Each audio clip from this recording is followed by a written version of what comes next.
अस्सलाम वालेकुम अगेन आपके साथ as committed and as promised कि आज का लाइव सेशन होना है तो होना है। और जैसा कि मैंने आपसे अभी अराउंड 30 मिनट्स बैक प्रॉमिस किया था कि हम जो है वो लाइव सेशन करेंगे डॉक्टर हमज़ा के साथ। और राइट हियर मैं यहाँ पर हूँ आप सबके साथ।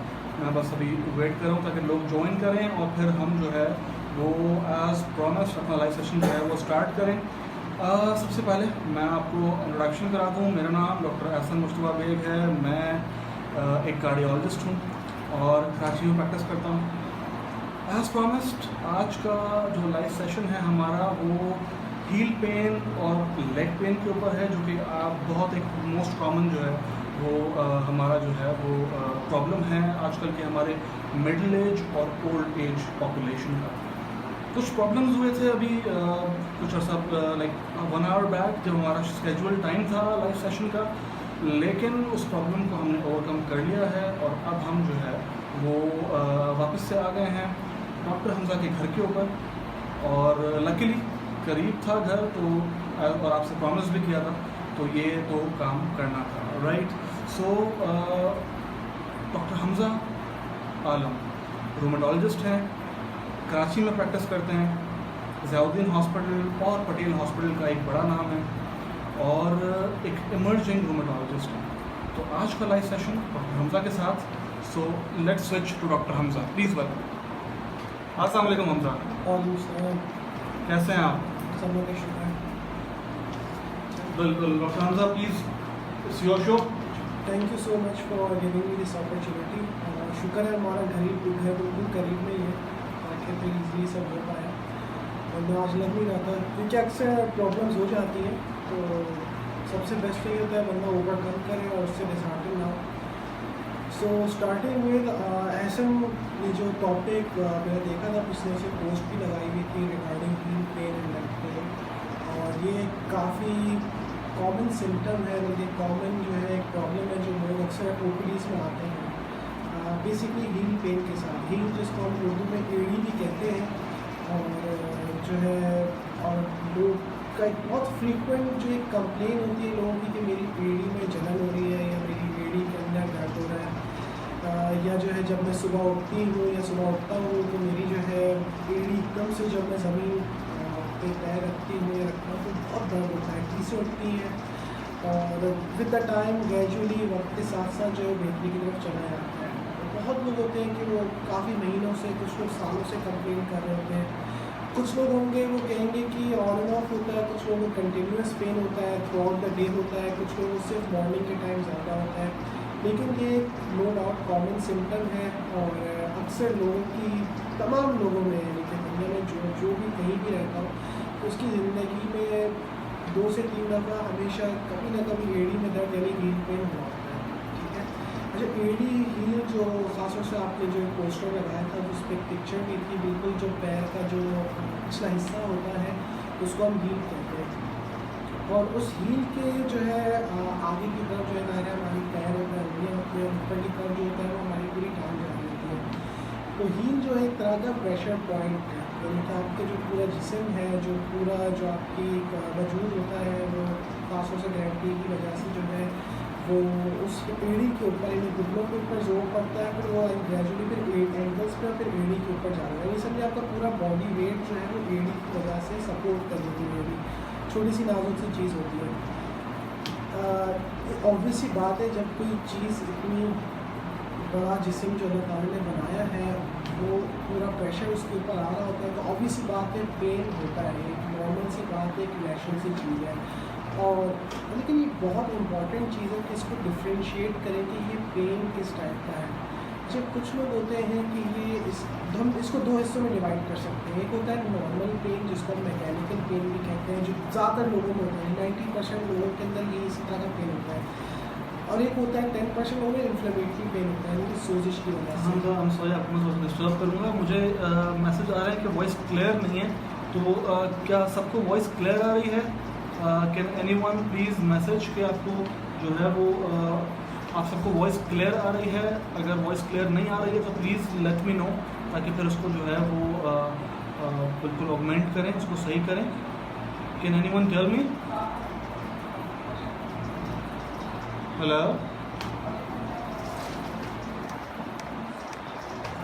आप सबको आवाज़ आ रही है मेरी?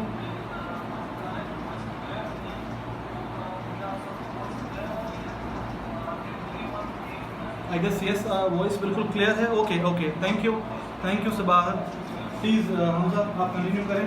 चलो, अच्छा तो जो मेजॉरिटी लोग होते हैं उनके अंदर जो एड़ी का दर्द होता है, जो हील पेन होता है, वो बेसिकली मैकेनिकल होता है। मैकेनिकल से मुराद यानी कि कभी वज़न की ज़्यादती की वजह से हो सकता है, या कोई बहुत ज़्यादा ओवरवेट है तो उसका जो सारा प्रेशर आ रहा होता है, वज़न का जो लोड आ रहा होता है वो उन्हीं हील्स के ऊपर आता है, एड़ी के ऊपर।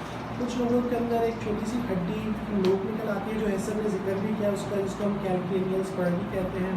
कुछ लोग होते हैं कि उनका पूरा जो पाँव होता है उसके अंदर एक छोटी सी इन्फ्लेमेशन आती है, इसको हम प्लांटर फेशियाइटिस भी कहते हैं। ये कुछ वजूहात हैं जो एड़ी के अंदर दर्द कराते हैं। एक और जो कॉमन वजह है वो इन्फ्लेमेशन होती है। तो इन्फ्लेमेशन जो है वो एक बड़ी डिजीज़ का पार्ट होती है। यानी कुछ लोग होते हैं जिनको कोई सोजिशी बीमारी होती है, ख़ास तौर से कमर की बीमारी हो, जिनको सोजिश यानी कि उनका जो जोड़ों में है या कमर में उनकी इन्फ्लेमेशन हो रही होती है, उनका जो उनका क़ुव्वत मदाफ़त होता है वो उनके कमर या जोड़ों के ख़िलाफ़ काम कर रहे हैं। तो उन कंडीशंस के अंदर भी एड़ी में काफ़ी पेन होता है। जी, यूजुअली जो पेन होता है ये लोगों के अंदर सुबह के टाइम ज़्यादा होता है। सुबह के टाइम जैसे ही उठते हैं और पैर उठते ज़मीन पे रखते हैं तो सीवियर सा पेन से उठती है लोगों को एड़ी के अंदर। ख़ास तौर से जिनका वज़न ज़्यादा होता है उनके अंदर ख़ास तौर से ये चीज़ ज़्यादा नुमायाँ होती है। कुछ लोगों को ये वक्त के साथ साथ बेहतर हो जाती है, जैसे जैसे वो एक्टिविटी करते हैं, नॉर्मल लाइफ में आते हैं तो वो चीज़ बेहतर हो जाती है। तो ये जो चीज़ है ये निशानी है कि आप हो सकता है कि आपका पेन इन्फ्लेमेटरी नेचर का हो, ठीक है, लेकिन आपके जोड़ों में या कमर में कोई इन्फ्लेमेशन हुई है जिसकी वजह से पेन हो रहा है। कुछ लोग होते हैं कि वो जैसे जैसे मूवमेंट करते हैं, दिन गुजरता है, चलते फिरते हैं तो उस वक्त भी पेन वैसे ही रहता है, लेकिन कोई चेंज नहीं आता, या तो बढ़ जाता है या उतना ही रहता है, बल्कि बेहतर नहीं होता है। ओके, मतलब मैं थोड़ा सा इसमें बीच में आपको जो है वो कुछ सवाल जो कि वो मोस्ट कॉमन मुझे लास्ट कुछ वीक्स में इनबॉक्स में भी आया और बहुत जो है वो लोगों ने मुझे पोर्टल में भी पूछा, वो ये कि कोई ख़ास बीमारी ऐसी है कि जिसके होने से ये चीज़ के चांसेस बढ़ जाते हैं, या फिर अगर किसी की कोई ख़ास एज ग्रुप है, जैसे हमारे पास फीमेल होती है, क्या कोई फीमेल होना इस चीज़ को इसके चांसेस बढ़ा देता है, और क्या मतलब ऐसे प्रिकॉशंस लिए जाएँ कि जिससे ये ना हो जाए तो फिर जो ट्रीटमेंट एक अलग ऑप्शन है, लेकिन क्या ऐसे प्रिकॉशंस लिए जाएँ कि ये होने से पहले आप इसको प्रिवेंट कर सकें? आप इसको थोड़ा सा लाइट में स्टार्ट करें। अच्छा देखिए, एड़ी का दर्द जो है ना मेजॉरिटी केसेस के अंदर ओवरवेट लोगों में ज़्यादा होता है। जिन लोगों का वज़न ज़्यादा होता है तो ऑब्वियसली उनके अंदर एड़ी का दर्द ज़्यादा होता है। ये चीज़ ख़वातीन में कॉमन इसलिए है और मर्दों में निस्बतन इतनी कॉमन नहीं है, चूँकि फीमेल्स वैसे भी थोड़ी सी उनकी जो बोन्स होती हैं डेलिकेट कह सकते हैं। उनके अंदर विटामिन डी की कमी होती है या कैल्शियम की कमी होती है, ज़्यादा होती है, तो इसलिए उनकी जो पेन की सेंसिटिविटी होती है वो बहुत ज़्यादा होती है। तो फीमेल ज़्यादा इस चीज़ को सेंसिटाइज करती है और ज़्यादा इस चीज़ को फील करती है कंपेयर टू मैन। लेकिन मर्दों में भी उतना ही है, लेकिन वो भी अच्छा खासा उनको पेन होता है। कुछ बीमारियां हैं ऐसी, सोजिशी बीमारियां हैं, मिसाल के तौर पे बीमारी इसको हम एंकिलोजिंग स्पॉन्डिलाइटिस कहते हैं, जिसके अंदर ये एड़ी का दर्द एक खासियत नहीं रखता, यानी कि अगर ये पेन हो रहा है आपको और एंकिलोजिंग स्पॉन्डिलाइटिस है तो ये मोस्ट लाइकली सी बीमारी का ही हिस्सा है। अच्छा, जहाँ तक इसकी, ये तो एक बेसिकली इंट्रोडक्शन हो गया हमारे पास इस एड़ी के दर्द का। यूजुअली हम इसको जो टर्म यूज़ करते हैं डायग्नोसिस में या मेडिकल टर्म में, इसको प्लांटर फेशियाइटिस कहते हैं। जो एड़ी का दर्द है वो पूरा आपके जो फेशियल होती है, जो आपकी पैच होती है, उसको प्लांटर फेशियल का बोलते हैं। अच्छा, थोड़ा सा लेकिन नंबर 1 एज के साथ साथ जो में तब्दीली आती है, इस वजह से बात कर बहुत चीज़ें आती हैं, कुछ काम है। और कुछ लोग होते हैं कि वो ज़्यादा चलना फिरना होता है, ज़्यादा होते दिन भर की, जो उनके अंदर भी पेन कॉमन होता है टांगों का। दूसरा जो होता है कि कुछ लोग होते हैं घुटने के मसाइल होते हैं, ऑस्टियोआर्थराइटिस होता है, यानी कि नी के अंदर गैप कम हो जाता है, तो वो पेन भी अक्सर रेडिएट करता है टांगों की तरफ। कुछ लोग होते हैं जिनको शुगर का मर्ज होता है लंबे अरसे से, तो उनकी जो नसें होती हैं टांगों की, वो उनकी सेंसिटिविटी कम हो जाती है, वो डैमेज हो जाती है, जिसकी वजह से जो है ये भी पेन अक्सर शुगर के मरीजों में देखा जाता है। कुछ लोग होते हैं जिनको कोलेस्ट्रॉल जिनका बढ़ा हुआ होता है, उनकी रगों के अंदर कोलेस्ट्रॉल जम जाता है, तो वो भी एक पेन की बहुत बड़ी वजह है। ये बेसिकली कुछ कॉजेज जो वीडियो है और टांगों के दर्द यूजुअली बनते हैं। Thank you so much Hamza, आपने जो है बहुत उस पर जो है light shed. I hope everyone जो कि यहाँ पर है वो सुन रहा है और हमें जो है वो फॉलो कर रहा है। सो ये एक बेसिक इंट्रोडक्शन था जो कि हील पेन और लेग पेन जो है उसके हवाले से। अब जो है वो कुछ क्वेश्चंस जो कि मुझे रिसीव हुए थे, मैं उनको जो है वो थोड़ा सा हमसे मैं पूछता हूँ। आप भी अपने क्वेश्चन जो है वो पूछ सकते हैं, ताकि ये है कि उनको फिर हम वन बाय वन उस क्वेश्चंस को जो है वो इंक्लूड करें। प्लीज़ अगर आपको कोई मुश्किल इसमें आ रही है तो आप मुझे बता सकते हैं कि आपको अगर आवाज़ कोई इशू है या कोई और अगर इशू है तो आप इसको मुझे बता सकते हैं, राइट। अच्छा हमजा, एक और चीज़ जो है वो बड़ी कॉमनली यहाँ पर हमारे पास जो लोग एक्सपीरियंस करते हैं वो ये है कि लोग डॉक्टर्स के पास जाते हैं, वो उनको पेन किलर्स दे देते हैं और जब तक वो पेन किलर्स आते हैं तब तक उनका दर्द ठीक है, लेकिन वंस पेन किलर को छोड़ते हैं तो उनको दर्द वापस से आ जाता है। तो क्या ये ऐसी चीज़ है कि जिसके लिए पूरी ज़िंदगी पेन किलर्स की ज़रूरत पड़ सकती है, या फिर कोई ऐसा इलाज है कि इसको जो है वो मुस्तकिल तौर पर हील कर दिया जाए?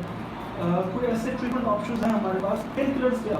और कुछ जो लोग हैं उनका मेरे पास जो है वो मैसेजेस आए थे, वो जा रहे थे होम्योपैथिक इलाज के ऊपर, कुछ लोग जो है वो जा रहे थे हकीमों के पास। तो क्या उनकी कोई हकीकत है? इन तमाम चीज़ों पर काइंडली प्लीज़ जो है वो अपना लाइट शेड कीजिए। चले, अच्छा ट्रीटमेंट से पहले बस मैं एक छोटी सी बात करना चाहता हूँ जो लोगों में कुछ कॉमन मिसकंसेप्शंस हैं। सबसे पहले तो लोग आते हैं कहते हैं कि भाई मेरा यूरिक एसिड बढ़ा हुआ है, इसलिए मेरी एड़ी में दर्द हो गया। कि यूरिक एसिड का जो अटैक है वो इंतहाई सीवियर होता है, ठीक है। वो ऐसा अटैक नहीं होता कि मैं आपसे कहूँ कि ये चंद दिनों का है या जो है ये मुसलसल रहता है। जो यूरिक एसिड के से जो जोड़ों में अटैक होता है उसको हम गाउट कहते हैं, ठीक है। ये जो एडी होती है वो लेस फ्रीक्वेंट टारगेट होती है, यानी कि यूजुअली जो है ना वो यूरिक एसिड इतना अटैक नहीं करता है। दूसरा जो यूरिक एसिड जैसे अटैक होता है वो कुछ दिनों का होता है, वो इतना लंबा नहीं चलता कि महीनों चला या ऐसा होता। यूजुअली आता है सीवियर तरीन अटैक होता है, इंसान का जो एडी होगी या जो भी जॉइंट होता है सूज जाता है, लाल हो जाता है और उसके जो फ्यू डेज का खुद ब खुद सबसाइड हो जाता है या वो दवाओं की वजह से बेहतर हो जाता है। तो यूजुअली जो दर्द होता है एड़ियों में वो बहुत कम चांस है कि वो यूरिक एसिड की वजह से हो, बहुत कम चांस है। तो यानी कि हम जो सोचते हैं और टेस्ट करा के ले आते हैं यूरिक एसिड का, ये इतनी ज़रूरी नहीं है।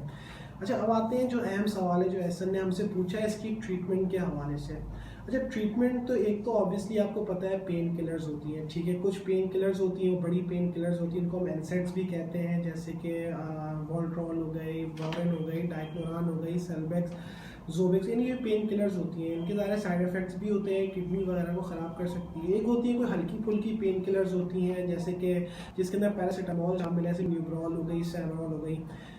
लोग फ्रिक्वेंटली यही यूज़ कर रहे होते हैं, ठीक है। और एक वक्त आता है वो बेजार हो जाते हैं कि यार हम कब तक पेन किलर्स इस्तेमाल करें और हमें कोई और हल चाहिए, इसका मुस्तकिल हल चाहिए, ठीक है। तो मेरी ज़ाहिर मैं सबसे बड़ा इस बात की यानी कि वकालत करता हूँ कि पेन किलर्स लें तो फिर हस्बे ज़रूरत लें, यानी कि बिल्कुल जब आपको शदीद दर्द हो या हल्का दर्द हो तो पेन किलर्स लें, अदरवाइज़ ज़रूरत नहीं हो तो ना लिया करें, ठीक है। तो जो अहम बात यह कि इसको फिर बेहतर किस तरह करें, ठीक है। एक तो नंबर 1 आपने वजह देखनी है कि ये हुआ क्यों है, ठीक है। या तो ये शुगर की वजह से है या कोई और बीमारी है जिसकी वजह से, तो उसको मेनली ट्रीट करना होता है, तो ये चीज़ें ऑटोमेटिकली बेहतर आती है। कॉमनली जो होता है वो वज़न की ज़्यादती की वजह से होता है। लोग जो है उनका ऑब्वियसली वेट ज़्यादा होता है, जब वेट ज़्यादा होता है, हम सभी का ऐसे ही है, मतलब कोई उसमें वो नहीं है, लेकिन जब वज़न ज़्यादा होता है तो बोझ पड़ता है, ज़ाहिर एड़ी ने जो है हमारा पूरा वज़न सहारा होता है, तो जब उस पर सारा बोझ पड़ता है, यानी किसी का जो है 65, 70, 80 kg से उस एड़ी के ऊपर आ रहा होता है, तो ऑटोमेटिक ज़ाहिर उसमें पेन भी बहुत होता है।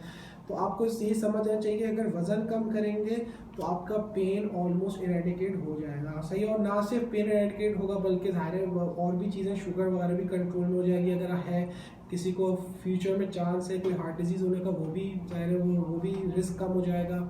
यहाँ पर मेरे पास एक बहुत ही इम्पोर्टेंट क्वेश्चन है हमजा जो कि मुझे यकीन है कि आपको भी इस चीज़ का जो है, और मुझे वज़न कम कैसे हो, ये बहुत ही मुश्किल सवाल है कि लोग जो है वो एक हमसे करते हैं या हम खुद भी अपने आप से करते हैं कि वज़न एक दफ़ा बढ़ तो जाता है, वो कम कैसे हो। तो ये हम हमारे लिए कहना बड़ा आसान है, हम जो है वो लोगों को प्रिस्क्राइब कर देते हैं कि वज़न कम करें, कम कैसे हो। ये बहुत अहम और ख़ास सवाल है ज़ाहिर, जो और ये मैं आप सब पेशेंट्स को ये कहता हूँ कि अगर जिनको जोड़ना है, अगर आपने वज़न कम कर लिया तो मैं आपको गारंटी देता हूँ कि आपको दोबारा जोड़ों की वजह से डॉक्टर के पास नहीं आना पड़ेगा। आपके ज़्यादातर जो है ना 70% आपके जोड़ों का दर्द बेहतर हो जाएगा खुद ही से वेट कम करने से। सबसे मुश्किल तरीन काम है, लोग माउंट एवरेस्ट तो सर कर लेते हैं, K2 तो सर कर लेते हैं, तो समुंदर भी क्रॉस कर लेंगे तैराकी के ज़रिए, लेकिन वज़न जो है ना बहुत मुश्किल से कम हो पाता है। कम हो जाता है तो बरकरार रखना मुश्किल तरीन काम है। तो वो ज़ाहिर है वही सब चीज़ें हैं जो हम सबको बताते हैं कि देखो मेडिसिन है ना वज़न कम करने की, ये भी मतलब शशकें हैं, यानी कि आपको कुछ फ़ायदा देगी कुछ हद तक, और उसके बाद फिर से जो है ना वायरल साइड इफ़ेक्ट्स भी बहुत होते हैं, साइड इफ़ेक्ट्स बहुत होते हैं। दूसरी जो चीज़ है ना, एक हम कहते हैं कि आप अपने ग़िज़ा से जो आर्टिफिशियल डाइट है ना, जैसे कि लोग होते हैं आर्टिफिशियल चीज़ें हैं वो ख़त्म कर दें, यानी ऑर्गेनिक फूड पे ज़्यादा आ जाए, फल हो गई, सब्ज़ी हो गई, और जो सुबह में उठ के दलिया वगैरह इस्तेमाल कर लें, उबले अंडे यूज़ करें।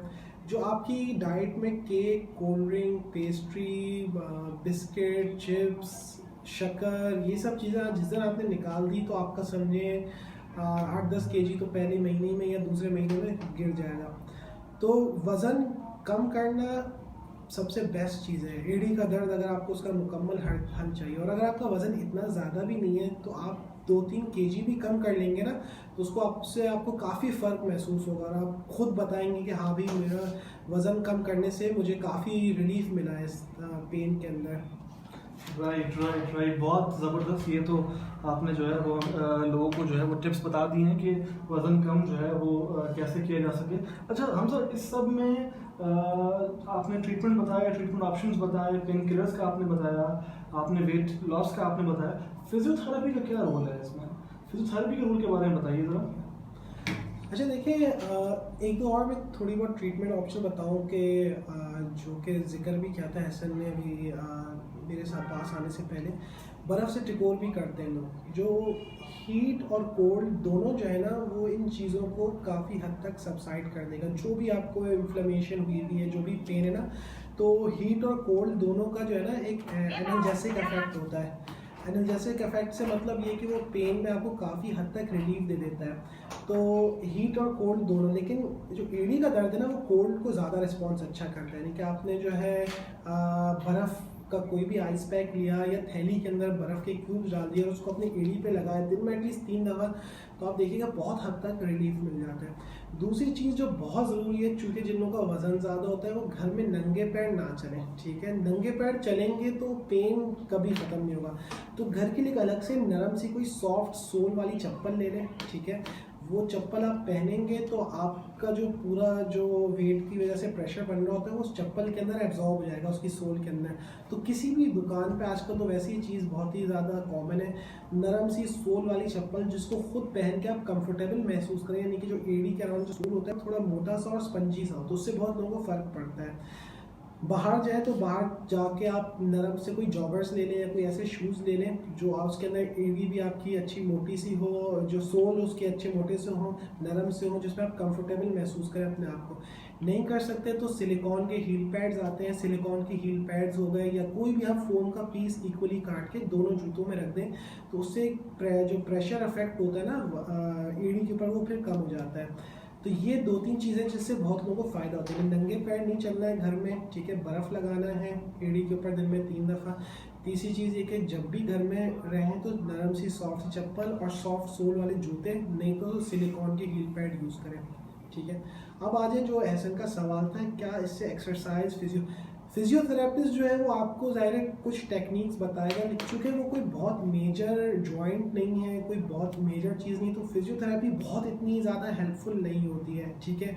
हाँ, अगर घुटने का मर्ज़ हो या कमर में दर्द हो तो वो फिजियोथेरेपिस्ट में बहुत इफेक्टिव होती है। तो एड़ी का दर्द ऐसा होता है कि हाँ, फिजियोथेरेपिस्ट आपको कुछ चीज़ें बता देगा, सिंपल सी, स्ट्रेट फॉरवर्ड सी, लेकिन आपने जो करना होगा खुद ही से करना होगा, ठीक है। तो सिंपल एड़ियों की एक्सरसाइज, यानी कि समझिए आपका पैर का पंजा है और ये एड़ी है, तो आपने पैर को यूँ आगे पीछे, आगे साइड पे यूँ करना है, मोड़ना है। इसकी मैं पिक्चर भेज दूंगा तो ऐसा अपने पेज पे पोस्ट भी कर देगा, तो उससे बड़ा फ़र्क पड़ता है लोगों को। और बहुत मखसूस एक्सरसाइजेज होती हैं प्लांटर फेशियाटिस, एडी का दर्द और टांग का दर्द बेहतर करने के लिए, उससे बहुत लोगों को फ़र्क भी पड़ता है। तो एक्सरसाइज जो है ना इटसेल्फ बहुत अच्छी चीज़ है, कोई नुकसान नहीं होता। अच्छा ठीक है, थैंक यू हमजा इस क्वेश्चन के लिए। जरताज पूछती हैं हमसे कि अगर रोमैटिक पेन है तो उसमें जो ख़ास तौर पर जो नी पेन और जो नी गैप जिसमें आपको जो है वो होता है, तो ऐसे में क्या सीनियर सिटीजन जो होते हैं वो ग्लूकोसामीन सल्फेट जो है वो 1500 मिलीग्राम या इससे ज़्यादा ये यूज़ कर सकते हैं? सेकेंडली एक और क्वेश्चन जरताज का है, दोनों को एक साथ ले लेता हूँ मैं, कि क्या एडवांस नी मल्टीविटामिन जो है वो पेन किलर के साथ, क्या इसका कोई फ़ायदा है लेने में, ख़ासतौर पर जो सीनियर सिटीजन हैं उसमें? अच्छा, जो एज रिलेटेड जो जॉइंट पेन का जो प्रोसेस होता है, चाहे वो एड़ी का हो या घुटने का हो या कमर का हो, उसमें मेनली तो यही है कि आपने अपनी एक्सरसाइज, फिजियो है और पेन किलर्स लेनी होती हैं। अच्छा, ये जो हमारे पास आते हैं ग्लूकोसामाइन हो गई या हाइलुरोनिक एसिड हो गए, उनके इंजेक्शंस भी आते हैं, उनकी मेडिसिन भी आते हैं। घुटनों के टॉनिक के नाम से बड़ा मशहूर होता है ना कि घुटनों की दवा है ये, और जोड़ों में बड़ा। अच्छा देखिए, ये सब चीज़ें लोग यूज़ करते हैं, ठीक है, दुनिया भर में यूज़ की जाती है, कोई भी हो, चाहे वो डेवलप्ड कंट्री हो चाहे वो थर्ड वर्ल्ड कंट्री, यूज़ की जाती है, ठीक है। लेकिन इसमें कितना एफिकेसी है उन दवाओं के अंदर, ये कहना बहुत मुश्किल, चूँकि रिसर्च से प्रूवन नहीं है। एक चीज़ होती है कि भाई आपने एक दवा मार्केट लॉन्च की है, ठीक है, अब एक पैराडोल है, आपको पता है पैराडोल जो है वो बुखार को कम कर देगी। ये सब चीज़ें रिसर्च से साबित शुदा हैं, आपके 1000 आर्टिकल्स मिल जाएंगे उनके ऊपर। लेकिन ये जो चीज़ें हैं ना, ये बहुत ज़्यादा कोई रिसर्च प्रूवन नहीं है, ये लोगों का एक्सपीरियंस है, कुछ क्लिनिशियंस का एक्सपीरियंस होता है। मैं भी ऐसी दवाइयाँ दे देता हूँ अपने पेशेंट्स को, कुछ को फ़र्क पड़ता है, कुछ को नहीं पड़ता, कुछ को एक प्लेसिबो इफेक्ट आते नहीं, दवा यूज़ की एक साइकोलॉजिकल इफेक्ट हो गया। लेकिन यूजुअली चीज़ें रिसर्च प्रूवन नहीं है, कोई बहुत एविडेंस या डाटा नहीं है कि आपको जिससे मदद मिल सके कि हाँ भी इससे लाजमन ये चीज़ें सही हो जाएंगी।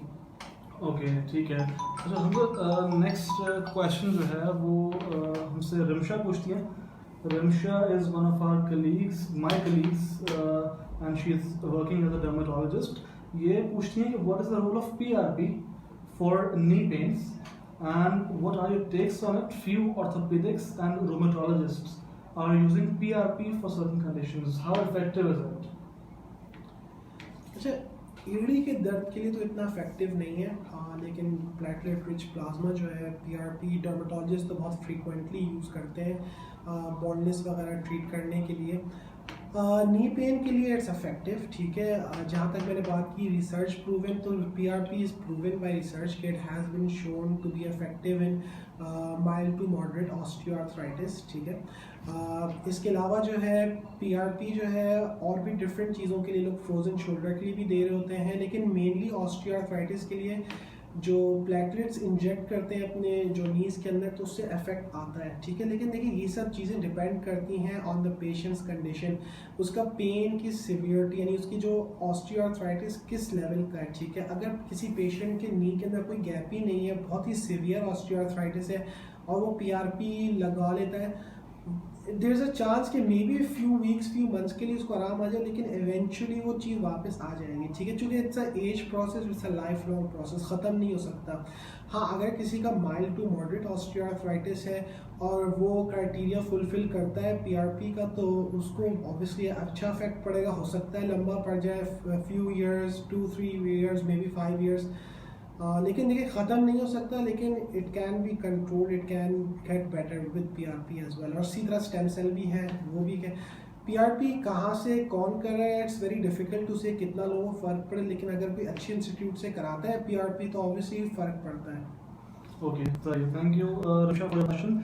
अच्छा, एक और क्वेश्चन मुझे पूछना है, बिकॉज मुझे इस क्वेश्चन जो है वो आया है कि हमसे मुझे थोड़ा ये बताइए कि जो आपके पास जैसा आपने जिक्र किया यूरिक एसिड का और आपने जिक्र किया कि दूसरे एक तो वेट जो है वो, तो क्या लेवल है, आपकी भी वीडियोस काफ़ी जो है मैंने उस पर फॉलो की थी यूट्यूब के ऊपर भी, कि किस लेवल यूरिक एसिड का कि हम जिस पे जाके थोड़ा सा परेशान हमें जो है ना वो होना चाहिए। क्योंकि अभी लास्ट कुछ डेज में कुछ पेशेंट्स मेरे पास आए थे, रिपोर्ट्स उनकी 6 का लेवल था, 6.0 का लेवल था, and they were being treated उसके ऊपर, और कोई ऐसा कोई सिम्टम उनके नहीं थे। तो क्या लेवल है कि जिस पे यूरिक एसिड आपका आए तो हम फिर परेशान हों, डॉक्टर के पास जाएं, तो इस पर थोड़ा सा गाइड कीजिए। अच्छा देखें, ये सब भी डिपेंड करता है ऑन द क्लिनिशियन। अक्सर नेफ्रोलॉजिस्ट होते हैं जो गुर्दे के डॉक्टर होते हैं, वो शुरू से ही ट्रीट करते हैं, चाहे जो भी लेवल हो वो यूरिक एसिड कम करने की दवा शुरू कर देते हैं। लेकिन ये जो एक कल्चर बन गया है हमारा कि किसी को भी हल्का फुल्का दर्द हो जोड़ों के अंदर एक फ़ौरन यूरिक एसिड की दवा दे दी जाती है, इट्स वेरी रॉन्ग। ये ऐसा होना नहीं चाहिए। यूरिक एसिड की दवा के अपने साइड इफ़ेक्ट्स होते हैं। तो ये जो चीज़ है, एक मिसकंसेप्शन है हमारे जीपीज़ के जहन में या लोगों के जहन में कि सॉरी यूरिक एसिड है, यूरिक एसिड का मसला, ये गलत है। यूरिक एसिड का पेन इंतहाई सीवियर होता है, और वो ऐसा पेन होता है कि कंपेयर कर सकते हैं लेबर के पेन के साथ, यानी जो जजगी का पेन होता है, ठीक है। और वो ऐसा पेन उसको इंसान व्हील चेयर पे आता है, इमरजेंसी में चला जाता है, इतना सीवियर पेन होता है। जब किसी को गाउट हो यानी यूरिक एसिड की वजह से जोड़ों में दर्द हो, तो फिर हम उस पर उस वक्त ट्रीट करते हैं। या अगर कोई उसको रिस्क फैक्टर है जिसकी वजह से उसका यूरिक एसिड मुसलसल बढ़ता रहता है, तो फिर हम उस वक्त ट्रीट करते हैं, अदरवाइज ट्रीट नहीं करते हैं। ओके, थैंक यू हमजा ये क्वेश्चन के लिए। ओके, सो मीनवाइल हमजा जो है वो थोड़ा सा पानी पी लें, मैं आपसे थोड़ा सा और इसको डिस्कस कर लेता हूँ कि स्पेशली ख़ास तौर के ऊपर वो पेशेंट्स कि जो जिनको नी पेन रहता है और जो कि मुसलसल जो है वो दवाइयों के ऊपर होते हैं, तो ऐसे पेशेंट्स जो होते हैं, हर पेशेंट जो है उसको एक तरह से ट्रीट नहीं किया जाता। ख़ास तौर के ऊपर वो पेशेंट्स के जिनका जो नी पेन है वो एडवांस जो है वो डिजीज़ के ऊपर है, एडवांस स्टेज के ऊपर है। तो जो एडवांस स्टेज डिजीज़ होती है उसके लिए मेडिसिन्स या उसके लिए कोई और PRP जैसे रमशा ने अभी पूछा, या उसके अलावा कोई दूसरे जो आपके पास जो ट्रीटमेंट ऑप्शंस हैं वो बहुत हमारे पास जो है वो लेस लाइकली जो है टू बी इफ़ेक्टिव जो है वो हो जाते हैं। तो नी पेन स्पेशली जब एडवांस स्टेज पे जाता है तो उसके लिए फिर आपके पास बहुत कम ऑप्शन है, जस्ट लाइक नी रिप्लेसमेंट हो गया आपका, या फिर आपके पास जो है वो प्लेसिबो इफेक्ट, जिसको जैसा भी हमजा ने बोला कि दवाइयाँ देकर कुछ हद तक लाइक 10% 20% आप उसको जो है वो इफेक्ट उसका जो है वो कर सकते हैं। राइट, सो आज हमजा इज बैक। अगर आपके पास कोई क्वेश्चंस हैं, we are waiting for your questions. अगर आपके पास क्वेश्चंस हैं तो आप ऐड ऑन कर सकते हैं, वरना फिर ये है कि जो मेरे पास जो क्वेश्चंस थे जो कि मुझे लोगों ने इनबॉक्स किए थे, मैं जो है वो हमजा से पूछ सकता हूँ। So if you have questions please bring them, let them coming. अच्छा हमजा, और एक और चीज़ जो है वो आज हम बात कर रहे हैं हील और नी पेन की।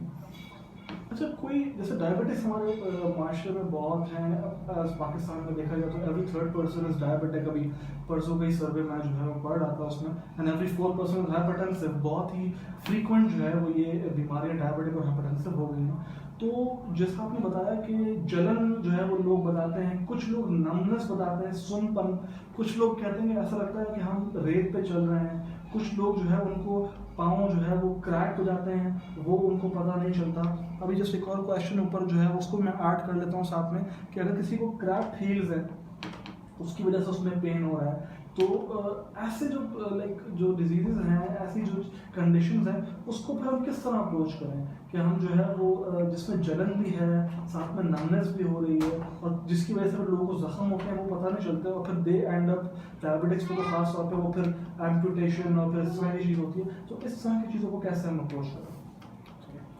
अच्छा देखिए, डायबिटीज़ जो है एक बहुत बड़ी वजह है पैरों में जलन की और नमनेस की, ठीक है। और पूरा टांग अक्सर लोगों की पैरों में जलन होती है और सुन हो जाता है, और वो भी यूजुअली जब उनको लंबे अरसे शुगर होती है उनको होता है, या किसी को विटामिन B12 यानी कि जो न्यूरोबियन जो चीज़ नहीं होती वो उसकी कमी हो, विटामिन B12 की, उसकी वजह से पैरों में जलन और सुन महसूस होता है, सनसनाहट महसूस होती है। तो ये कॉमन सिम्टम है, ठीक है।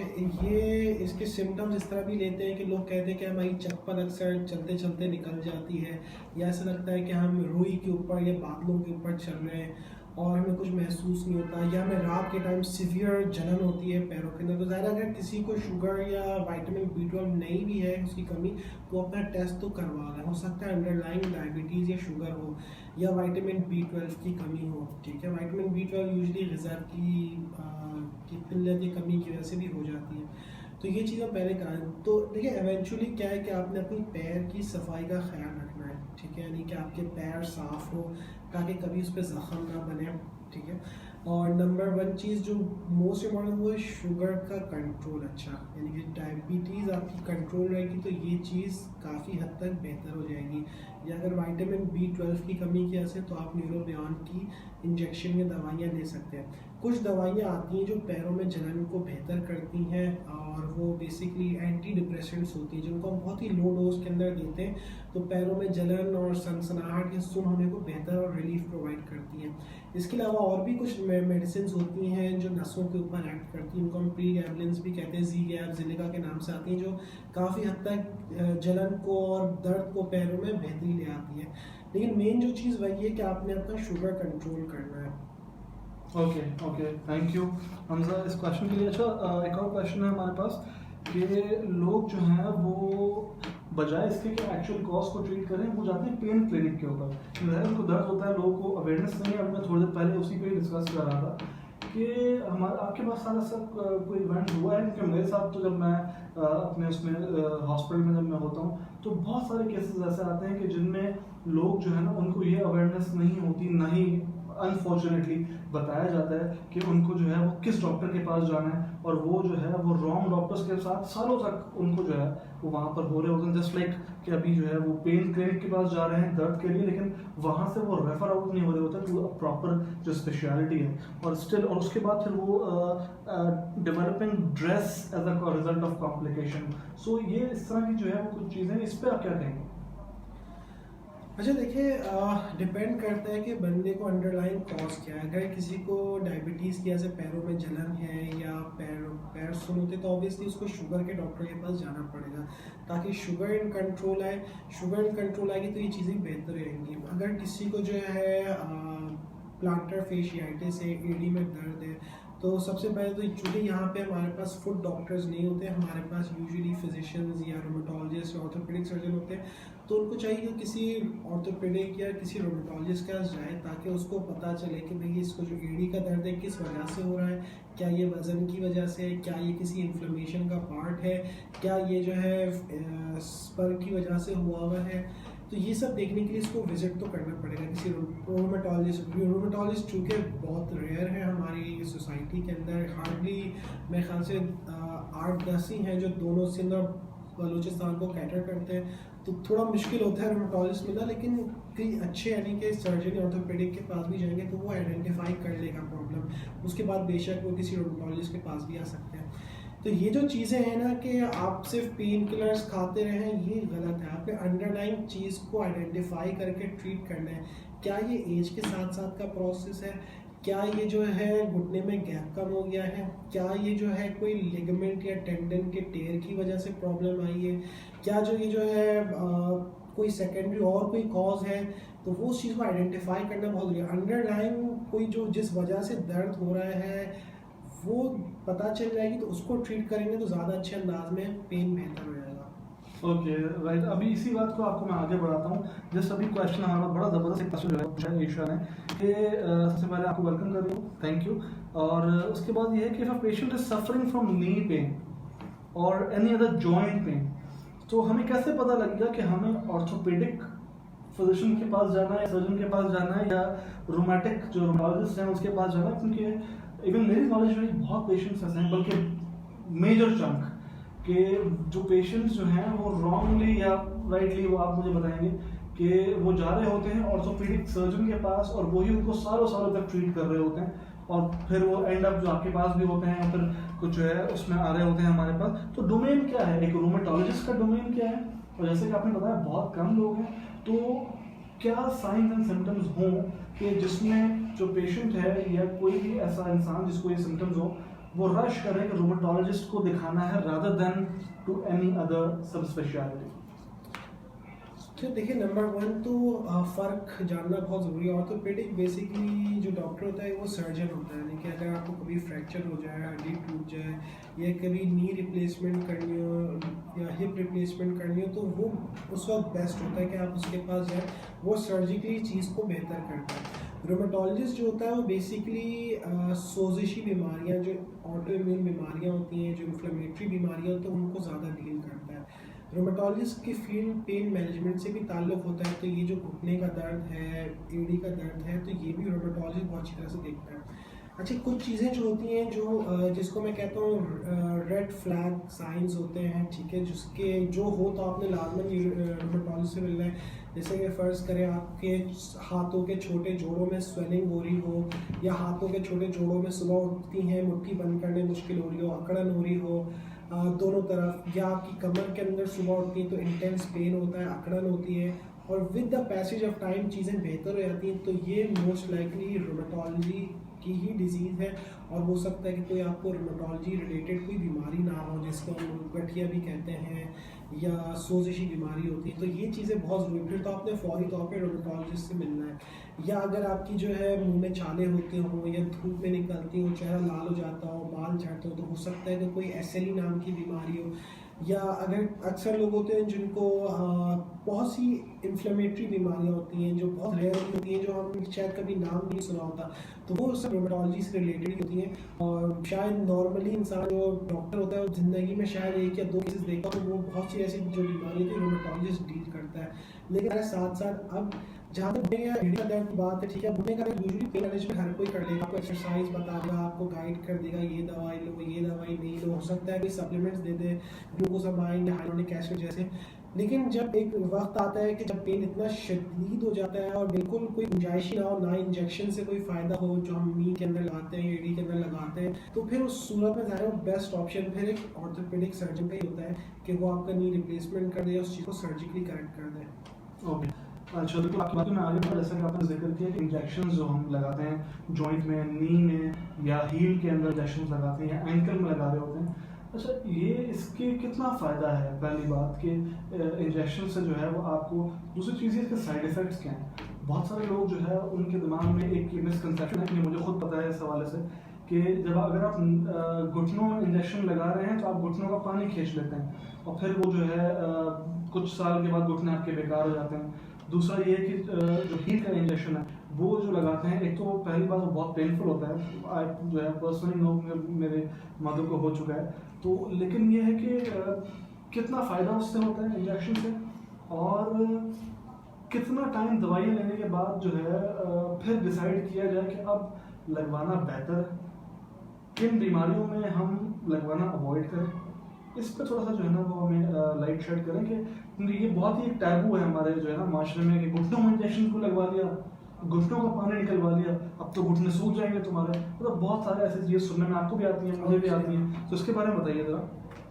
अच्छा, देखिए, इंजेक्शंस जो होते हैं ना वो बेसिकली स्टेरॉइड के ही होते हैं, लेकिन जो आपको जो भी इंजेक्शन लगा रहे होंगे, चाहे घुटने में हो, कंधे में हो, हाथों के जोड़ों के अंदर हो, एड़ी में हो, तो वो मेनली स्टेरॉइड ही होता है, ठीक है। हाँ, कभी कभार हम घुटने के अंदर ये सप्लीमेंट्स वाले भी इंजेक्शन लगाते हैं, जैसे हाइलोरॉनिक एसिड के होते हैं, जो बेसिकली जो आपके गैप कम हुआ होता है, कार्टिलेज घिसी हुई होती है, झिल्ली बीच की घुटने की वो घिसी हुई होती है रगड़ खा खा के, तो उसको बेहतर करने में हेल्प करता है, तो यूजुअली ये इंजेक्शन हम लगाते हैं। अच्छा, देखें, ये इस चीज़ को ख़त्म नहीं कर सकता, ये वक्ती तौर पर पॉज कर देता है या मॉडरेट रिलीफ प्रोवाइड कर देता है। अच्छा, जहाँ तक बात है कि भाई आदत बन जाएगी या घुटने ख़राब हो जाएंगे या पानी पूरा खींच लिया उससे बहुत नुकसान होगा, ये सब मिसकंसेप्शन हैं, रूमर्स हैं, लोगों को ज़्यादा पता नहीं होता। एक वक्त था कि लोग कोविड को भी एक मजाक बनाए हुए थे, क्योंकि लोगों को जब किसी चीज़ का पता नहीं होता तो फिर वो कयासराइयाँ होती हैं, डिफरेंट बातें होती हैं। कुछ लोग होंगे वो कहेंगे यार मैंने सुना था कि उस बंदे ने मुझे बताया था कि उसके किसी दोस्त के साथ ये हुआ था।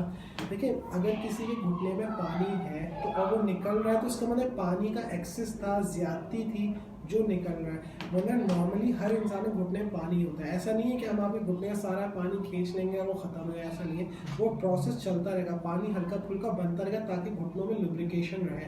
लेकिन जहाँ एक्सेस पानी होता है उसको हम निकाल लेते हैं ताकि इंसान का पेन में रिलीफ मिल जाए, और अगर ज़रूरत पड़ती है तो हम उसका टेस्ट करा लेते हैं कि ऐसा नहीं कि कोई यूरिक एसिड डिपॉजिट हुआ हुआ है या कोई इन्फ्लेमेटरी सेल्स है या कोई इन्फेक्शन की वजह से ये पेन हो रहा, उसको आइडेंटिफाई कर लेते हैं। लेकिन ये चीज़ मुस्तकिल हल कितना है, ये चीज़ बहुत डिफ़िकल्ट है बताना, ठीक है, कि भाई इस इंजेक्शन से आपका मुकम्मल मसला हल हो जाएगा।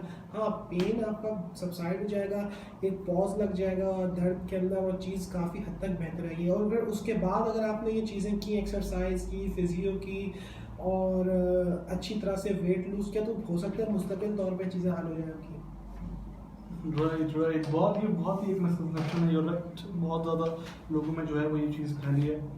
अच्छा, अभी आपने जिक्र किया कोविड के जैसा, अभी बहुत ही एक पॉजिटिव न्यूज़ जो है वो आपने भी सुनी है, हमने भी सुनी है कि पाकिस्तान से 85 से 90% केसेस जो हैं वो हील हो गए हैं। और अल्हम्दुलिल्लाह इस चीज़ से जो है वो बड़ी खुशी है मुझे भी, पूरी डॉक्टर्स कम्युनिटी भी, क्योंकि ज़ाहिर है हम लोग फ्रंट लाइन पे थे, हम लोग जो है वो सारी चीज़ें देख रहे थे और अल्लाह ने हम पे बहुत करम किए।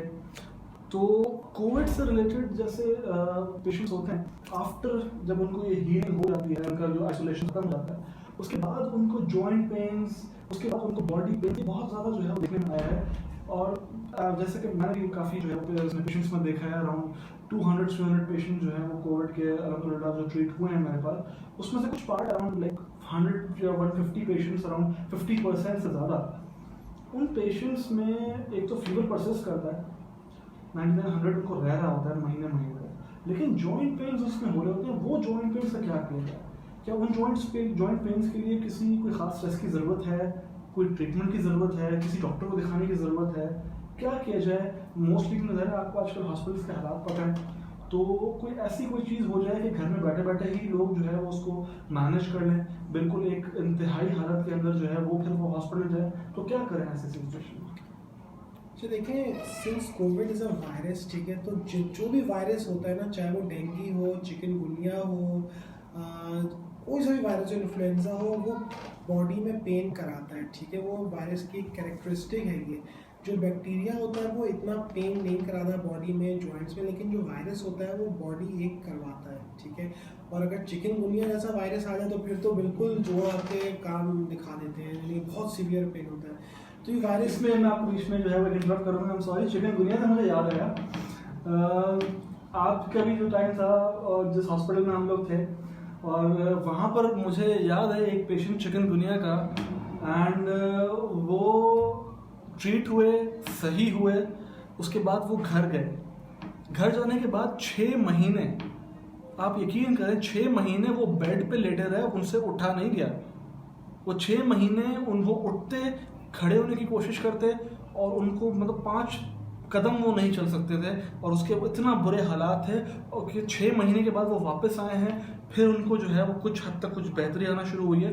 और chikungunya, as you all know, वो भी एक वायरस है, वायरल डिजीज़ है, तो और वो सबसे ज़्यादा अफेक्ट करता है आपके जॉइंट के ऊपर। तो मैं इसमें जो है वो आपको बताना चाहता था कि 6 मंथ्स बहुत लंबा टाइम है। बहुत है। तो ये जो लोग हैं ना, खासकर पोस्ट वायरल इन्फेक्शन है, तो उनमें आर्थराइल्जिया यानी जॉइंट पेन, बॉडी बहुत कॉमन है, ठीक है। तो नंबर 1 चीज़ ये कि ऑब्वियसली जैसे ही आप किसी भी वायरस इन्फेक्शन के बाद जब उठेंगे, रिकवर करेंगे, तो आपने ज़रा calcium, vitamin D supplements, vitamin C, ये तो वैसे भी ले रहे होते हैं कोविड के अंदर इम्यूनिटी बिल्डअप करनी है, तो ये चीज़ पे ज़्यादा बॉडी में ताज़गी भी देगी, बोन हेल्थ को भी बेहतर करेगी। दूसरी चीज़, अपनी एक्सरसाइज फिर रूटीन में आ जाए, एक्सरसाइज करें, मूवमेंट करें, डे टू डे एक्टिविटी करें, वॉक करें, इन सब चीज़ों से जो है ना आपकी जो जॉइंट्स में पेन होता है जल्दी हील हो जाता है। ऐसा कोई बहुत ज़्यादा कोई हमारे पास ट्रीटमेंट ऑप्शंस नहीं होते, लेकिन calcium, vitamin D, exercise, movement से बेहतर होता है। हाँ, जहाँ तक चिकनगुनिया की बात है तो वो बहुत ही फिर डिफरेंट एक चीज़ है, हम लोग उसको फिर ट्रीट करते हैं, जो उसके साथ एसोसिएटेड जॉइंट पेन होता है ना चिकनगुनिया से, तो वो फिर हम एग्रेसिवली और डिफरेंट दवाओं के ज़रिए ट्रीट करते हैं, तो वो काफ़ी हद तक बेहतर रहता है। लेकिन करना यही है, जो आपने SOS बेसिस पे हल्की फुल्की पेन किलर्स लेनी है, और यूजुअली वेयर ऑफ हो जाता है। कुछ लोगों को काफ़ी मंथ्स तक परसिस्ट करता है कोविड के बाद, कुछ लोगों को 1 आध हफ्ते बाद ही चीज़ें बेहतर लग जाती हैं। थैंक यू उसके लिए। अच्छा, हम जो एक option related to all this, surgery कब कर रहे हैं, कब हम जो है वो सोचें कि सर्जरी की तरफ जाना है, कि दवाइयाँ बहुत हो गई, इंजेक्शन भी लगवा लिए। जैसे अभी एक क्वेश्चन शबनम पूछ रही है कि मेरी मदर को नी इंजेक्शन लगवाने के बाद भी सेम पेन है and day by day increase हो रहा है, she can't walk more than 5 minutes and pain start हो जाता है। तो उस सूरत में, और सेकेंडली ये कि सर्जरी का ऑप्शन कब लें और किस में लें। बहुत सारे लोग हैं जो कि सिर्फ इस डर से सर्जरी नहीं करवाते कि पता नहीं क्या हो, उसके बाद फिर घुटने काम करें या नहीं करें, और फिर उसके बाद मुस्तकिल ऐसा ना हो कि बिल्कुल ही आप बेड बाउंड हो जाएं, बिल्कुल चलने के काबिल ना हो। तो इसका क्या वो है, इस पर मतलब बताइए। देखिए, इसका एक सिंपल सा आंसर है कि हम कब जाएं नी रिप्लेसमेंट, हिप रिप्लेसमेंट या सर्जिकल उस तरह, जब आपकी क्वालिटी ऑफ लाइफ मुतासर हुई हो। ठीक है, जब आपकी जो रूटीन है, डे टू डे एक्टिविटीज़ है, वो इतनी मुतासर हो जाए कि आपका गुजारा नहीं हो रहा, तो that is the best time to go for surgery. चाहे वो जॉइंट की रिप्लेसमेंट हो या कोई भी करेक्टिव सर्जरी करनी हो, उसकी तरफ आप जा सकते हैं। ठीक है, क्वालिटी ऑफ लाइफ जब आपकी ख़राब हो, उसका सिंपल आंसर है कितना गैप कम हो जाए, कितना ज़्यादा हो, या मैं लंगड़ा के चलूँ तब जाऊँ, लेकिन नहीं, सिंपल है क्वालिटी ऑफ लाइफ। सर्जन भी कहता है, हम भी कहते हैं, when your quality of life is disturb, और आपसे बिल्कुल आपकी डे टू डे एक्टिविटीज़ नहीं हो रही हो, आपको वॉशरूम जाने में मसला हो रहा हो, आप किसी फंक्शन में नहीं जा पा रही हो, आपको लोग देख के कह रहे हैं तुम्हें क्या हो गया, then that is the best time to go for surgery. और जितना जल्दी आएंगी और उतना बेहतर हो जाएंगी। और ये जो है ना, लोगों के भी ये सर्जरी बहुत बड़ा स्टेप है और क्या होगा उसके बाद कामयाब। जितने भी पेशेंट जाते हैं नी रिप्लेसमेंट, मैं खुद नहीं करता, ठीक है, मतलब मैं अपने वो नहीं कर रहा कि भाई मेरे पास पेशेंट आएगा मैं नी रिप्लेसमेंट, ऐसा नहीं है, आई डोंट डू, मेरी सर्जरी मेरी फील्ड नहीं है। लेकिन मैंने जो पेशेंट्स देखे हैं, मैंने जो लोगों को भेजा है, तो बहुत अच्छा रिस्पॉन्स है। पेशेंट बहुत बेहतर होकर वापस आता है, उसके नए घुटने लगते हैं, नए हिप्स लगते हैं, तो नॉर्मल अंदाज में चलना फिरना शुरू कर देता है। राइट। एक और कॉमन क्वेश्चन जो कि लोग हमसे पूछ रहे होते हैं, अच्छा मैं अभी बीच में आपको जो है वो बताता चलूँ कि आप अपने क्वेश्चंस पूछ सकते हैं, because it has almost been an hour के करीब होने वाला है। एंड अगर आपके क्वेश्चंस जो हैं वो हैं, so please let them coming, ताकि ये है कि फिर हम लोग जो है वो इसको वाइंड अप करें। और closing remark Hamza, because he has been a busy person, बहुत मुश्किल से मुझे टाइम मिला है, सो आप जो है वो जितने क्वेश्चन हैं पूछ लीजिए इनसे। अच्छा, एक और क्वेश्चन जो है वो हमजा मैं पूछना चाह रहा हूँ आपसे कि स्टेरॉइड्स ख़ास तौर पे जो है जो कि लोग कहते हैं कि स्टेरॉइड्स नहीं लेने चाहिए, और ख़ास तौर पे जो पेन्स हैं, ऐसे पेन्स के अंदर जो हैं वो लोग स्टेरॉइड्स को एक तो अवॉइड करते हैं। तो स्टेरॉइड्स कब लें, कब ना लें, क्या चीज़ हो तो फिर डॉक्टर से रुजू करें, और क्या वाकई स्टेरॉइड ज़रूरी है इन सब चीज़ों में? अच्छा देखिए, नॉर्मल जब इंसान को पेन होता है बॉडी के अंदर, उसके लिए तो ऑब्वियसली स्टेरॉइड्स की ज़रूरत नहीं पड़ती है। स्टेरॉइड एक बेसिकली एक ऐसी चीज़ है जो बहुत कॉमनली दी जाती है। वो जितनी अच्छी है, जितना फ़ायदेमंद होती है, लेकिन उतने ही उसके साइड इफ़ेक्ट होते हैं। अक्सर जो लोग हमारे हकीम और होम्योपैथी के पास जाते हैं और उनको जादुई फ़र्क पड़ जाता है, बहुत बेहतर है, तो वो मोस्ट लाइकली आपके जो हकीम और होम्योपैथिक साहब हैं वो प्रॉब्लम आपको स्टेरॉइड दे रहे होंगे किसी न किसी फॉर्म में। तो ऐसे पेशेंट मेरे पास बहुत आते हैं जो हकीम होम्योपैथिक दवाइयाँ यूज़ कर रहे होते हैं, उनकी हड्डियाँ कमज़ोर हो चुकी होती हैं और बिल्कुल भुरभुर यानी ऑस्टियोपोरोटिक हो जाती है उनकी हड्डियाँ। तो स्टेरॉइड्स हमारी कोशिश होती है उसको दें, अगर दें किसी मतलब बीमारी के लिए, अगर कोई इन्फ्लेमेटरी बीमारी है, किसी को गठिया है, रूमेटॉइड आर्थराइटिस है, उसमें हम स्टेरॉइड देना मजबूरी है, उससे फ़र्क पड़ रहा है, तो हम दें तो बहुत ही लिमिटेड डोज के अंदर दें, कुछ अरसे के लिए दें, और उसको जल्दी से आहिस्ता आहिस्ता करके बंद कर दें। लंबे अरसे तक स्टेरॉइड देना एक बहुत बड़ी गलती होती है, और एक जो कॉमनली प्रैक्टिस हम देखते हैं, हमारे पास जो लोग स्टेरॉइड्स खा कर आ रहे होते हैं, पेन में फ़र्क पड़ रहा होता है, और हकीमी होम्योपैथिक दवाइयाँ ले रहे हो तो उसमें भी ज़्यादा स्टेरॉइड होता है, उनको पता नहीं चलता, फिर वो आते हैं वेट गेन के साथ और हड्डियाँ कमज़ोर हुई हुई होती हैं, फ्रैक्चर होने के चांसेस होते हैं। तो उस चीज़ से बचने के लिए स्टेरॉइड्स कम से कम लें। हाँ, जॉइंट्स के अंदर हम लगाते हैं स्टेरॉइड, तो और एक जॉइंट में जो इंजेक्शन होता है वो साल में 3 दफ़ा लग सकता है, उसके अलावा नहीं लग सकता। ठीक है, यानी ये नहीं कि हम बार बार पेन हो रहा है तो हम जॉइंट में इंजेक्शन लगा रहे हैं या हम स्टेरॉइड, ऐसा नहीं कर सकते। ओके, राइट, ये अच्छी बात आपने बताई कि साल में जो है वो 3 दफ़ा जो है वो इंजेक्शन लग सकता है। अच्छा, ये हर जॉइंट में यही है कि नी में भी साल में 3 दफ़ा, हील में भी साल में 3 दफ़ा, इससे ज़्यादा जो है वो नहीं लग सकते, राइट। सो पीपल, साल में 3 दफ़ा से ज़्यादा आप नी में या हील में इंजेक्शन नहीं लगवा सकते। अगर कोई डॉक्टर आपको कह रहा है कि आप उसको बार बार इंजेक्शन लगवा लें, अगर आपको उससे पेन रिलीफ हो रहा है तो नहीं, ऐसा ना कीजिए। उसके फिर अपने साइड इफ़ेक्ट्स हैं, उसके फिर अपने आपका जोड़ जल सकता है, बिल्कुल ऑलमोस्ट समझ लीजिए कि बिल्कुल जो है वो डिफॉर्म हो सकता है आपका जो जोड़ है, राइट। शबनम पूछती हैं कि जो पेशेंट के बारे में अभी बात हो रही थी कि जिनको जो है वो नी में इंजेक्शन लगा था लेकिन वो फिर भी नहीं चल पा रही थी, तो she is diabetic and hypertensive plus cardiac patient, 50 plus उनकी एज है, तो is it okay for her to go for surgery? देखिए, मैं तो I am not the right person to respond to that. तो वो तो आपने पहले तो सर्जन से मिलना पड़ेगा कि चूँकि सारे कैंडिडेट तो हैं वो, उनके अगर स्टेरॉइड से ही फ़र्क नहीं पड़ा, ऑब्वियसली पेन मेडिकेशन भी मुसलसल खा रही होंगी, उससे ही फ़र्क नहीं पड़ा, surgery would be good option. लेकिन वो तो आपने किसी सर्जन को या किसी एनेस्थेटिक्स को दिखाना पड़ेगा ताकि वो असेस करे कि भाई क्या ये पेशेंट सर्जरी उनके लिए मौजू है, क्या ये इतनी बीमारियों के साथ सर्जरी करा पाएंगे, तो वो बेस्ट आंसर दे सकते हैं। Right, okay.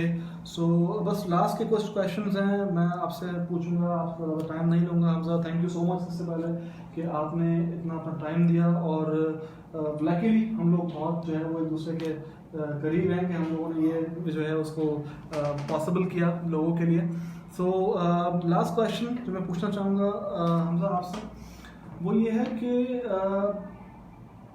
कुछ लोग होते हैं जो कि ट्रीटमेंट पे होते हैं और दवाइयाँ ले रहे होते हैं, लेकिन फिर अचानक से कुछ होता है और वो सब दवाइयाँ छोड़ देते हैं और फिर वो चले जाते हैं हकीमों के पास और होम्योपैथिक के पास, और कुछ हद तक उनको फ़ायदा भी हो जाता है, जैसा कि आपने बताया कि उनको स्टेरॉइड्स और ये तमाम चीज़ें जो है वो दे देते हैं।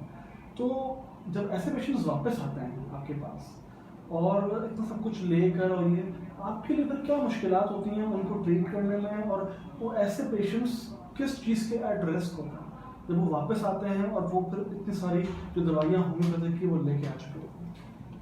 अच्छा, देखें, जो पेशेंट जाते हैं वो वही होते हैं जो बेजार आ चुके होते हैं। इतनी आप कहते हैं मुट्ठी भर भर के हम दवाइयाँ खा के हम तंग आ गए हैं, हमारे पास और कोई ऑप्शन नहीं, हम एक छोटी सी दवा देता है होम्योपैथिक डॉक्टर से हम सट जाते हैं, तो दैट इज़ प्रॉब्लली स्टेरॉइड जो देते हैं जिससे पेन में एक रिलीफ मिल जाता है। यूजुअली ये ज़्यादातर जो अच्छा इफेक्ट होता है वो किसी सोजिशी बीमारी में ज़्यादा अच्छा इफेक्ट होता है। तो ऐसे पेशेंट जब वापस आते हैं 8 साल 10 साल बाद, तो उनकी हालत बिल्कुल, यानी उनके जोड़ भी ख़राब हुए होते हैं, उनकी शुगर भी हो चुकी होती है, ब्लड प्रेशर भी हो चुका था, और मेजॉरिटी पेशेंट वापस आते हैं हमारे पास क्योंकि देखते हैं क्या फ़र्क, पेन में तो फ़र्क पड़ा है लेकिन जोड़ तो वैसे ही ख़राब हो रहे हैं, टेढ़े हो रहे हैं, सूजन वैसे ही है, और चेहरा सूजा हुआ है, जिससे हम सूजा हुआ है, शुगर भी हो गई, तो उनका अंदाज़ा हो जाता है कि हम जो दवा खा रहे हैं उसके साइड इफ़ेक्ट ही है ये। तो फिर जब वापस आता है तो उनको ट्रीट करना बहुत डिफ़िकल्ट होता है।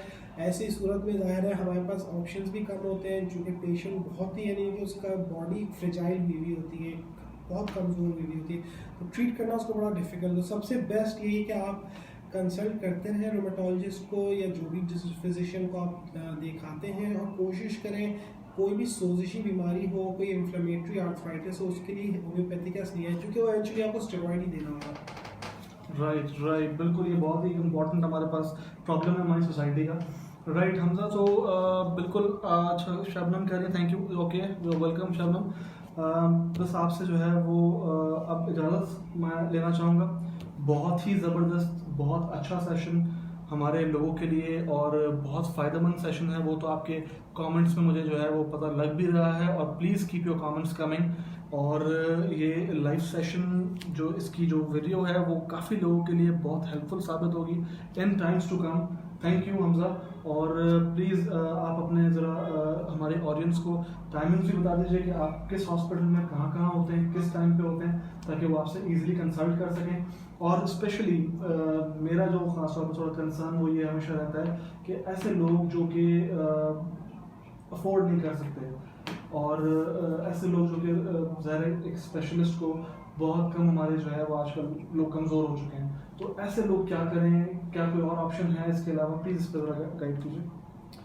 जी देखिए, मेरी main practice obviously Patel hospital के अंदर है, मैं वहाँ डेली बैठ रहा हूँ। मंडे टू थर्सडे 10 to 12 के बीच में मॉर्निंग में। और ज़ियाउद्दीन में भी मैं प्रैक्टिस करता हूँ। मेरी प्रैक्टिस वहाँ पे मंडे एंड फ्राइडे है 4 to 6 के बीच में। और ज़ुबैदा मेडिकल सेंटर है धोराजी के अंदर, वहाँ भी मैं सिर्फ ट्यूसडे को प्रैक्टिस करता हूँ 4 से 6 के बीच में। तो आप कहीं भी आप मुझे विजिट कर सकते हैं। आपको फर्स्ट कम फर्स्ट सर्व की बेसिस के ऊपर अपॉइंटमेंट लेना चाहें अपॉइंटमेंट के लिए फ़ोन कर सकते हैं इन तीनों जगहों में से। अच्छा, अगर कोई पेशेंट बहुत गरीब है, अफोर्ड नहीं कर सकता है, तो मुझे ज़ुबैदा मेडिकल सेंटर में दिखा सकता है। वहाँ पे वो बोल दे पे कि डॉक्टर हमजा ने हमें कहा था कि वेलफेयर की स्लिप बना दे, तो वो आपको बहुत ही मिनिमल चार्जेस वाली पर्ची बना देंगे और वो आप फिर उस बेसिस पे आप मुझे ला सकते हैं, कोई मसला नहीं है। और बहुत से मरीज़ होते हैं जिनको कोई सोजिशी बीमारी होती है, गठिया होती है या कोई और बड़ी बीमारी होती है, वो अफोर्ड नहीं कर सकते उसकी मेडिकेशंस कुछ, क्योंकि कुछ दवाइयाँ लाखों रुपए की भी आती हैं, तो भी मुझे वो ज़ुबैदा में दिखा सकते हैं मंगल वाले दिन। तो मैं उनको जो है वहाँ पे सैलानी के थ्रू उनका एक लिएज़ोन कोलैबोरेशन करा दूँ। सैलानी से उनको जो भी मेडिसिन है, टेस्ट है, उनका फ्री ऑफ कॉस्ट हो जाएगा, बहुत ईजिली हो जाएगा। कोई उनको धक्के या बेइज्जत नहीं होना पड़ेगा। किसी भी रंग, नस्ल, मज़हब से ताल्लुक़ हो, वो उनका वहीं से फ्री ऑफ कॉस्ट इलाज हो जाएगा। तो अब वो बस ये है कि उनको मुझे ज़ुबैदा में दिखाना पड़ेगा उस चीज़ के लिए। Right, thank you so much Hamza. ये बहुत ही एक अच्छी चीज़ हो गई है, क्योंकि मैं ख़ुद ऐसे लोगों को जो है वो आजकल ट्रीट भी कर रहा हूँ और आते भी हैं जो कि लाइक ज़ाहिर है बिल्कुल हॉस्पिटल लेके जाना वैसी प्रॉब्लम हो गया है आजकल। लेकिन इस लॉकडाउन ने, इस कोविड ने बहुत सारे लोगों को कमज़ोर भी कर दिया, फाइनेंशियली बहुत कमज़ोर कर लिया और लोगों के पास अब यकीन करें खाने को नहीं है। तो ऐसी सूरत हाल के अंदर जितना हमसे हो सकता है, जितना हम जो है वो कर सकते हैं, उतना लोगों के लिए हमें बिल्कुल करना चाहिए, बिल्कुल। और ज़ाहिर है जो इसकी रिटर्न में दुआएं मिलती हैं वो तो उसका तो कोई प्राइस नहीं है, कोई बिल्कुल। तो Hamza, thank you so much, आपने बिल्कुल वो किया और क्लोजिंग रिमार्क आपने जो है वो दिया। आप डॉक्टर हमजा को दिखा सकते हैं पटेल हॉस्पिटल में मंडे टू थर्सडे 10 to 12 और ज़ियाउद्दीन हॉस्पिटल में 4 to 6 Monday and Friday, and Zubaida hospital में ट्यूसडे को 4 to 6। Okay, right. सो ये टाइमिंग्स हैं। मैं लिंक के अंदर नीचे कमेंट्स में डॉक्टर हमजा का जो पेज है उसका भी आपको मैं लिंक जो है वो मैं सेंड कर दूंगा। You can like the page, और वहाँ पर भी बहुत ही जो है वो इन्फॉर्मेटिव और बहुत ही जो है वो फ़ायदे वाली वीडियोस और जो नॉलेज है वो शेयर होती है। सो अब आपसे इजाज़त लेना चाहूँगा। Doctor Ehsan Baig signing off with doctor Hamza. Thank you so much. इंशाल्लाह बहुत जल्द आपके लिए एक और live session with another specialist आपके लिए जो है वो अरेंज करेंगे। तब तक के लिए इजाज़त दीजिए, अपना बहुत ख्याल रखिएगा। अल्लाह हाफ़िज़।